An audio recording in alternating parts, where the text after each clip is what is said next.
வெளிநாட்டிலேருந்து இந்தியாவுக்கு முதல் முறையாக வர ஒரு பொண்ணு அங்கே இருக்கிற ஒரு ஸ்ட்ரேஞ்சரை நம்பி அவன் கூட போயிடுறா. அவன் நல்லவன் அப்படின்னு நினச்சா அவன் கொண்டு போய் ஒரு பெரிய ட்ராப்பில் மாட்டி விட்டுடுறான். அது புரிஞ்சிக்கவே இவளுக்கு ரொம்ப டைம் எடுக்குது. அதுலேருந்து தப்பிச்சாலா இல்லையா அப்படின்ற கதை வீடியோவில் போய் பார்க்கலாம் வாங்க. ஃபஸ்ட்டு சீன்லேயே நமக்கு அழகான அந்த மணாலியை காட்டுறாங்க. அந்த இடத்துக்கு தான் நம்ம ஹீரோயின் சுற்றி பார்க்க வந்திருக்கிறா. ஸோ ரொம்ப சந்தோஷமாக வந்துட்டு அவங்க அப்பா மெசேஜ் பண்ணிட்டு இருக்காங்க, சேஃபாக இருக்கிறியாம்மா, போனியா, என்ன ஏது அப்படின்னு சொல்லி. ஸோ மெசேஜ் பண்ணிவிட்டு அதுக்கப்புறம் ஒரு இடத்துல ரூம் எடுத்துகிட்டு தங்குறா. அதுக்கப்புறம் சுற்றி பார்க்குறா. அப்படியே காட்டுக்குள்ளே சுற்றி பார்த்துட்டு இருக்கிறப்போ ஒரு ஆள் வரா, அவனை இடிச்சிடறான். அப்போ புக்கெல்லாம் விழுந்துட எடுத்து கொடுத்துட்டு என்னை ரோடு பக்கமாக கொண்டு போய் விட்டுறீங்களா, நான் வந்து தொலைஞ்சிட்டேன் அப்படின்னு சொல்ல. அதுக்கப்புறம் 2 பேரும் மீட் பண்ணிக்கிறாங்க, அதாவது இன்ட்ரடக்ஷன் கொடுத்துக்கிறாங்க. அதுக்கப்புறம் கொஞ்சம் கொஞ்சமாக மறுபடியும் அவங்க 2 பேரும் தொடர்ந்து மீட் பண்ண ஆரம்பிக்கிறாங்க.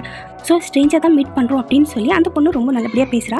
அவன் கேட்குறான், நீங்கள் வந்துட்டு உங்கள் அப்பாவுக்கு தெரியுமானா? எங்கள் அப்பாவுக்கு தெரியும், ஆனால் எங்கள் அப்பா எப்போவுமே எனக்கு கால் பண்ணி விசாரிச்சுட்டே இருப்பார், நான் தனியாக இருக்கிற மாதிரி ஃபீல் ஆகாது அப்படின்னு சொல்லி. சரி வா, நான் உன்னை வந்து ஊரை சுற்றி காட்டுறேன் அப்படின்னு நம்பி வா அப்படின்னு சொல்லி கூப்பிட்றேன். அவளும் நம்பி அவன் கூட வரா. வந்து நல்லா ஜாலியாக என்ஜாய் பண்ணுறாங்க. லாங் ட்ரைவுக்கு போகிறாங்க. நல்லா சுற்றி காமிச்சிட்டு கிளம்புறேன் அப்படின்னு சொல்லும்போது இவன் காஃபி குடிச்சிட்டு போகலாம் அப்படின்னு சொல்லி கூப்பிட்றா. அவன் இல்லை எனக்கு ஒர்க் இருக்குது, நான் போகணும் அப்படின்னு சொல்லிட்டு அங்கேருந்து கிளம்பிட. அந்த பொண்ணு சரி அப்படின்னு சொல்லி அனுப்பிச்சிடுறா. அதுக்கப்புறம் அந்த பையன் மேலே ரொம்ப நம்பிக்கை வருது. அவங்க 2 பேருக்கும் ஒருத்தர் பிடிக்க ஆரம்பிக்குது. ஸோ கையோட கை கோர்த்து 2 பேரும் என்ன பண்ணுறாங்க, அந்த பையன் தன்னோட வீட்டுக்கு கூப்பிட்டுன்னு போயிடுறான். அவங்களுக்கு தான் ஒருத்தர் பிடிச்சிருக்கு இல்லையா. ஸோ அவங்க 2 பேர் அன்றைக்கி ஒன்றா ஸ்டே பண்ணுறாங்க. காலையில் ஏஞ்சி பார்க்குறா, ரொம்ப அழகான இடம். ஆனால் ஹீரோ கிடையாது, ஒரு டீச்சர். ஸோ வேலைக்கு போயிட்டான். ஸோ நாமளும் கிளம்பலாம் அப்படின்னு சொல்லி போய் டோர் ஓப்பன் பண்ணுறான். ஆனால் டோர் ஓப்பன் ஆகலை. சரி சாவி தேடலாம் அப்படின்னு சொல்லி வீடுக்கு முழுக்க தேடுறான், ஆனால் கிடைக்கல. ஸோ ஈவினிங் அவன் வந்த உடனே கேட்குறான், எனக்காக சாவி விட்டு போனியா அப்படின்னா, டேபிள் மேலே வச்சேனே அப்படின்னு சொல்லி ஹீரோ சொல்கிறான். ஹீரோ நான் பையனே சொல்லலாம், நீ பார்க்கலையா அப்படின்னா, இல்லை நான் பார்க்கலையேன்னா அவன் அப்போ தான் வந்து பாக்கெட்லேருந்து அந்த சாவி எடுக்கிறான். ஸோ பாக்கெட்டில் தான் இருந்திருக்கு, என்ன வேணும்னு இங்கே பிடிச்சி வச்சியா அப்படின்னா, ஆமாம் நெக்ஸ்ட் டைம் நான் கட்டி போட்டுட்டு போவேன் அப்படின்னு சொல்லி ரொம்ப ஜாலியாக பேசிக்கிட்டு. அதுக்கப்புறம் அந்த பொண்ணு என்ன சொல்கிறேன்னுட்டு, நான் இங்கே இருந்தால் இவ்வளோ நல்லா இருக்கும் உங்க கூடவே அப்படின்னு சொல்லி ரொம்ப ஃபீல் பண்ணுறா. அடுத்த நாள் வெளியே காஃபி குடிச்சின்னு இருக்கிறா. ஸோ இன்றைக்காவது வெளியே போகலாம் அப்படின்னு சொல்லி பார்க்குறப்போ ஏதோ ஒரு புக்கு பார்க்குறா. அதில் ஒரு பொண்ணோட ஃபோட்டோ இருக்குது, அங்கே ஒரு லவ் பைட் இருக்குது. ஸோ அந்த பைட் பார்த்துட்டு அப்படியே கண்ணாடியில் போய் பார்க்குறா. இவளுக்கும் அந்த மாதிரியான ஒரு பைட் இருக்குது. ஸோ ஃபோன் பார்க்குறா, ஃபோன் எதுவுமே ஒர்க் பண்ணல, என்ன ஆகிட்டு இருக்கும். சரி சாவி இருக்குது, நம்ம எப்படியாவது எடுத்துகிட்டு முதல்ல கதை திறந்து பார்க்கலாம் அப்படின்னு சொல்லி அவளுக்கு பயமாக இருக்குது. அதனால கதை திறக்க ட்ரை பண்ணுறா. ஆனால் ஒர்க் ஆகலை. ஸோ கதை ஓப்பன் ஆகலை. ஜன்னலை தட்டுறா. ஆனால் எந்த யூஸும் கிடையாது. ஸோ இதை உடச்சிடலாம் அப்படின்னு சொல்லி கட்டை எடுத்துன்னு வந்து உடைக்க ட்ரை பண்ணுறா. ஆனால் உடைய மாட்டேங்குது, அந்தளவுக்கு ஸ்ட்ராங்கான கண்ணாடியே இருக்குது. அப்போ தான் அவளுக்கு பயங்கரமாக பயம் எடுத்துக்கிட்டு, நான் மாட்டிக்கிட்டேன்னா ஏதாவது ஒரு ட்ராப் வச்சுட்டாங்களே எனக்கு அப்படின்னு சொல்லி. அண்ட் மறுபடியும் ஈவினிங் அவன் வரான், ஃப்ளார்ஸ் எல்லாம் எடுத்துகிட்டு வந்து கொடுக்குறான். அப்போ வந்து சரி நான் இப்போவே கிளம்புறேன்னா சரி அப்படின்னு சொல்லி கொஞ்சம் கூட அவள் பேச்சை மதிக்காமல் வீட்டுக்குள்ளே பார்க்குறான். வீடு எல்லாம் அலங்கோலமாக பண்ணி வச்சிருக்கிறா. ஆனால் அவள் எதுவுமே சொல்லாமல் எடுத்து ஒழுங்காக வச்சுட்டு செட் பண்ணிட்டு இருக்க. அவள் சொல்கிறா, ஹீரோயின் நான் போகணும் அப்படின்னா 2 பேர் வந்து இப்போ நீ தானே சொன்னேன் என் கூடவே இருக்கணும்னு சொல்லி. ஸோ நம்ம 2 பேரும் ஒன்றாவே இருக்கலாம், நீ எங்கேயும் போவாதுன்னு அவள் எவ்வளோ சொல்ல ட்ரை பண்ண பிடிச்சி தள்ளி விட்டுறான் கோவத்தில். அண்ட் அடுத்த நாள் நமக்கு கட்டுறாங்க, ஏதோ ஒரு பெட்டு ரெடி பண்ணின்னு இருக்கிறான். ஸோ கவர் எல்லாம் போட்டு அதில் எடுத்துன்னு வந்து இந்த பொண்ணை அப்படியே போட்டு வைக்கிறான். என்னடா பண்ண போகிறான் பார்த்தா அதுலேயே வந்து இவளை கட்டியும் போட்டுடுறா, எங்கேயும் போகக்கூடாது அப்படின்னு சொல்லி. அண்ட் அடுத்த நாள் வந்து ஏதோ ஃபோட்டோஸ் பார்த்துட்டு நின்றுட்டு இருக்கு. அவங்க அம்மா வந்து கேட்குறாங்க, ஏன்டா இப்படி எல்லாம் பண்ணுற, திருந்தவே மாட்டியா நீ, எதுக்கு NRI பொண்ணுங்க மேலேயே உனக்கு கண்ணு, இங்கே எத்தனை பொண்ணுங்க இருக்கிறாங்க, எல்லாரும் வராங்க போயிடுறாங்க, நீ ஏன் இந்த மாதிரி பண்ணுற அப்படின்னு சொல்லி எவ்வளவோ சொல்ல. ஆனால் அவனோட ரியல் ஃபேஸ் நமக்கு காட்டுறாங்க, அவன் சரியில்லை அப்படின்னு சொல்லி. ஸோ தினம் அந்த பொண்ணை வந்து கட்டி போட்டு வைக்கிறான். அவங்க அம்மாக்கு எந்த பதிலும் சொல்லாமல் வந்துடுறான். அவன் ஈவினிங் வீட்டுக்கு வந்து அந்த பொண்ணை வந்து கையெல்லாம் ஓப்பன் பண்ணி விடுறான். அவன் ரொம்ப பெஜாராக வர, ஆனால் எதுவுமே சொல்கிறதில்ல, ஏன் இப்படி பண்ணுற அப்படின்ற வார்த்தையை தவிர எதுவுமே சொல்கிறதில்ல. இங்கே ஒரு பொண்ணை காட்டுறாங்க. இவளும் வந்து ஹீரோ கூட வேலை செய்கிற பொண்ணு, டீச்சரு. அவன் வந்து ஏதோ புக்ஸ் மாற்றிக்கிறாங்க 2 பேரும். அந்த பொண்ணுக்கு இவன் மேலே க்ரஷ், ஆனால் இவனுக்கு NRI பொண்ணுங்களை மட்டும்தான் பிடிக்கும் போல. ஸோ இப்போது இந்த ஹீரோயினை வந்து அப்பப்போ வந்து ஃபோட்டோஸ் எடுத்துக்கிறான். இவளுக்கு ஒன்றுமே புரியல என்ன தான் பண்ணுறா அப்படி சொல்லி. அங்கே இருக்கிற ரொம்ப ஷார்ப்பான திங்ஸ் எல்லாம் எடுத்து பாக்ஸில் போட்டு வச்சிடறான். இப்போ ஹீரோயின் தேடுறா, ஏதாவது தப்பிக்க வழி இருக்கா அப்படின்னு சொல்லி. ஆனால் எந்த வழியும் கிடைக்கல. பெஜாராயிட்டு நிற்கிறப்போ கீழே ஒரு ஸ்க்ரூ டிரைவர் கிடைக்கிது, ஒரு ஷார்ப்பான பொருள்.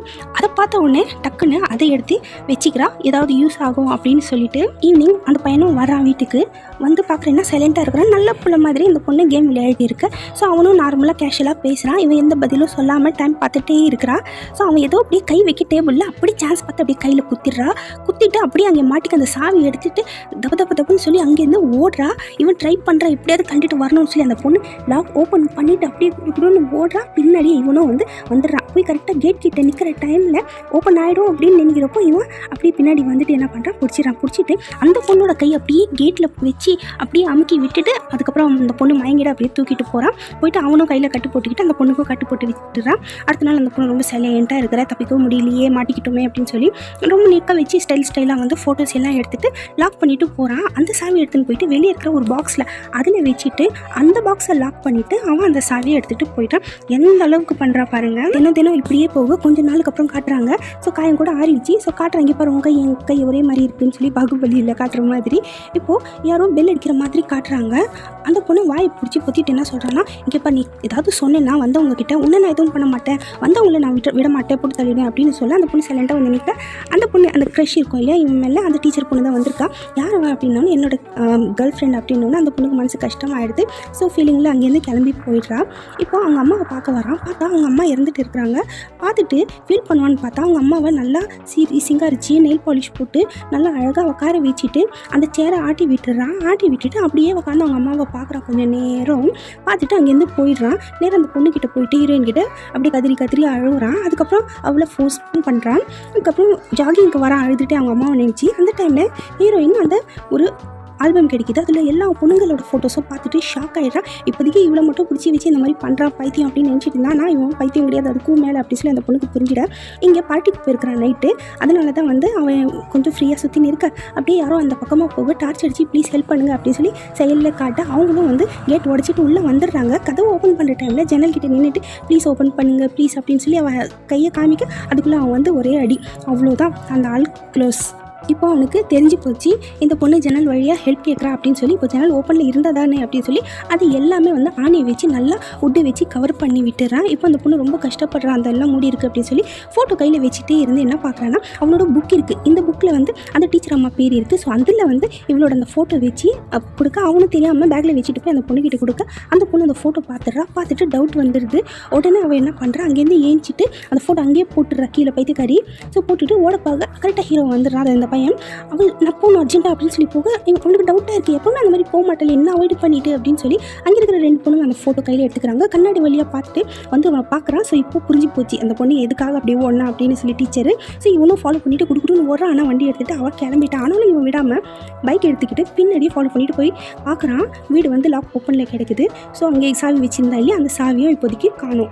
ஹீரோயின் ஒரு வீட்டுக்குள்ளே தான் ஒழிச்சிக்கிட்டு இருக்கிறா.